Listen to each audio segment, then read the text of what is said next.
Good afternoon, Oviedo. I'm Tyler Crush. Today is Monday, December 14th, 2020. It's the final week of school before winter break. This time of year is all about celebrating family and friends and giving back to those around us. Now that could be in the form of gifts for loved ones, but it can also mean finding ways to give to those you've never met. In the case of blood drives hosted here at Oviedo, students who donate are giving to those they'll probably never meet. For years, blood drives have been a bi-monthly occurrence on campus, but last Thursday saw the first on-campus collection in almost a year. Here's reporter Riley Finnegan. Last Thursday, One Blood held the first blood drive at Oviedo High School since January of last year. With COVID-19 still being a very big issue in our community, there were many procedures that had to be different this year so that we could have this blood drive. Only being able to put a certain amount of people on a bus versus being able to put 4, 5, 6 people on a bus at a time. We can only put 2 at a time. And what I mean by that is 2 at a time during registration so we can social distance them. Once they've moved to the front of the bus to be able to bleed, we can bring 2 more up. So the max is 4 people being on the bus. From an internal standpoint, we've had to change our policies and procedures where we've not been able to put as many staff on the bus. The holiday season is in full swing, and with it, a sense of community and charity is essential for those who need it, including recipients of blood transfusions. A lot of people don't realize that, especially during the holiday season, that there's a lot of people in need of blood and that they don't go home for the holidays. They're still in the hospitals and still need blood. Hospitals always need blood, and it is Christmas, it's the giving season, so now's the best time to give. Especially with COVID just getting worse and worse, donating blood is more important than ever. Hospitals always need it, but now more than ever. Make sure you keep an eye out for the next possible blood drive so we can help those in need. With WROR-TV, I'm Riley Finnegan. This year, the OHS Theater Department will present the musical Mamma Mia. Auditions will be held in January via Zoom or WebEx. Anyone interested in doing tech for the show should see Mr. Carter to sign up. There will be a sign-up sheet outside Mr. Carter's classroom, 13-204, for anyone who wants to audition. There will be a softball interest meeting Tuesday, December 15th at 2:30 in the amphitheater. Please contact Coach Peck in 8-30 with any questions. Oviedo Future Gen is collecting supplies to put together care packages to give to those less fortunate this holiday season. They will be collecting hygiene and non-perishable snacks, like travel-size baby wipes, razors, body wash, socks, and masks. They will also be collecting water, granola bars, and any individually wrapped snacks. All items will be collected in the front office, and this collection will go through the rest of the second quarter. Another way that our campus is looking to give back is through a recent food drive spearheaded by SGA. Let's head over to Building 12, where reporter Devyn Cannata is outside Ms. DeLong's classroom. Hey Oviedo, I'm Devyn Cannata here in front of Ms. DeLong's classroom, where student government meets during 6th period. Last week, the student government collected canned food items for the food pantry located in the front office. The food pantry helps support families in our communities in need, and even some families that go to Oviedo. During this time, families are facing more financial difficulties due to the pandemic, so it's important to give back to our community during this Christmas season. If you forgot to bring in your canned items, you can still bring them to Ms. DeLong's room 1206 through the rest of this week. Now let's head back to Tyler to continue the show. We're nearing the end of a semester that has been unlike any other. Almost half of the campus and some of our teachers have been doing school remotely using Seminole Connect. However, some of those students and teachers will be back on campus next semester, and that means some of our students are going to be shuffled around. Some of you may have already noticed these changes on Skyward. Here to provide more information is one of our guidance counselors, Miss Riley.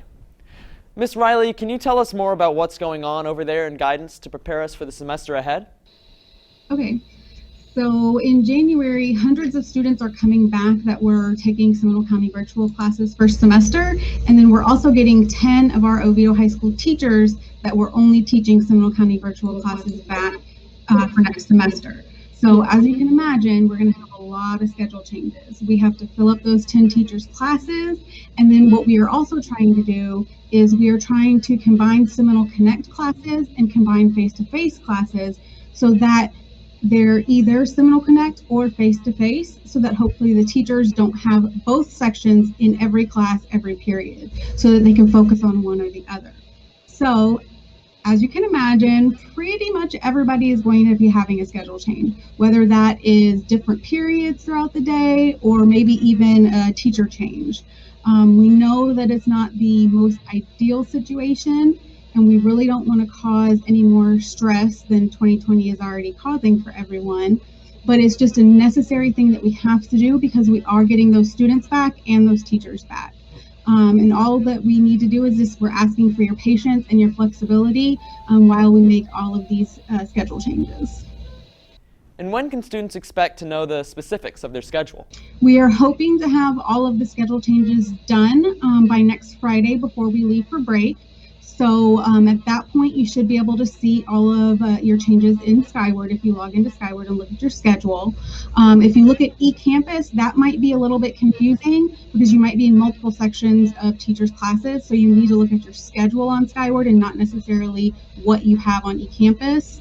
And then at that point, there might be a few changes come in January just to kind of work some kinks out. But most everybody will have their schedule by the end of next Friday. Thank you so much for your time, Ms. Riley. Thank you very much, Tyler. I appreciate it. Before we go, let's head over to Delaney for this morning's O-Town Sports Report.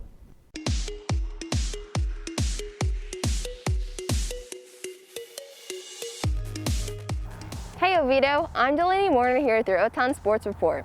On Friday, boys varsity basketball won over St. Cloud 71-63. On Saturday, as a part of the Hoops with a Heart event, the team fell to Evans 79-54. Boys varsity soccer tied with an undefeated Lake Nona team on Friday 2-2. Lorenzo Almoral and Sogi Nayade each scored a goal. On Friday, girls varsity basketball continued to dominate their schedule with a nearly 40-point win over Lyman, 65-27. Alyssa Doyle led with 21 points. Last week, the boys basketball team hosted Pine Ridge. Photographer Ryan Kalimlin and reporter Kate Faircloth have the highlights. The boys varsity team took on the Pine Ridge Panthers on Wednesday, December 9th in the RWL gym. In the first quarter, Dawson Barr assists Spencer Rose on a deep three to put the Lions up 10-4.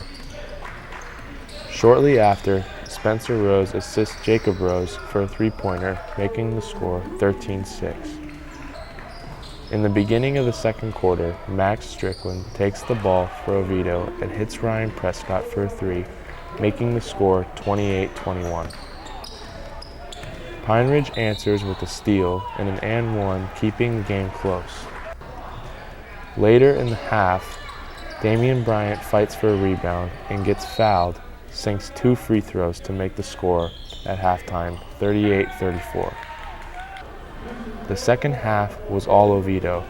With early shots from Caleb Barr and Damian Bryant, the Lions were able to gain momentum and have an outstanding performance, winning the game 92-61. From O-Town Sports, I'm Kate Faircloth.